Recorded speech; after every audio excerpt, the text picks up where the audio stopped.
ദേശീയപാത 6 വരിപ്പാതയിൽ ബസ്സുകൾ ഉൾപ്പെടെയുള്ള വാഹനങ്ങൾ വൺവേ സംവിധാനം ലംഘിച്ചോടുന്നത് അപകട ഭീഷണിയാകുന്നു.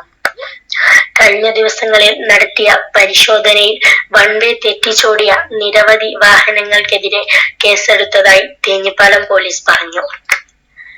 വൺവേ തെറ്റിച്ചോടിയ സ്കൂൾ ബസ് ബൈക്കിലിടിച്ച് കഴിഞ്ഞ ദിവസം ബൈക്ക് യാത്രികനായ യുവാവ് മരിക്കാനിടയായ സാഹചര്യത്തിൽ ഇത്തരത്തിൽ 6 വരിപ്പാതയിലും സർവീസ് റോഡിലും ഉൾപ്പെടെ ദിശ മാറി സർവീസ് നടത്തുന്ന വാഹനങ്ങൾക്കെതിരെ ശക്തമായ നടപടിയെടുക്കുമെന്ന് തേഞ്ഞിപ്പാലം പോലീസ് മുന്നറിയിപ്പ് നൽകിയിരുന്നു.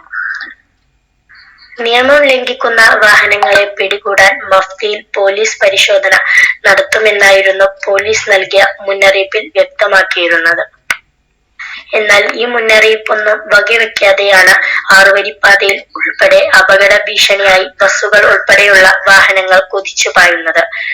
എന്നാൽ നിയമാനുസൃതം വേഗത്തിൽ വാഹനം ഓടിക്കാനുള്ള സ്പീഡ് ട്രാക്ക് ഉൾപ്പെടെയുള്ള 6 വരിപ്പാതയിലൂടെ നിയമാനുസൃതമായി സർവീസ് നടത്തുന്ന വാഹനങ്ങൾക്കും യാത്രക്കാർക്കും കടുത്ത ഭീഷണി ഉയർത്തി വൺവേ സംവിധാനം ലംഘിച്ചോടുന്ന വാഹനങ്ങൾക്കെതിരെ പെറ്റി കേസ് എടുക്കുന്നതിന് പകരം കടുത്ത ശിക്ഷാ നടപടികൾ സ്വീകരിക്കാൻ പോലീസ് തയ്യാറാകണമെന്ന് നാട്ടുകാർ ആവശ്യപ്പെടുന്നു.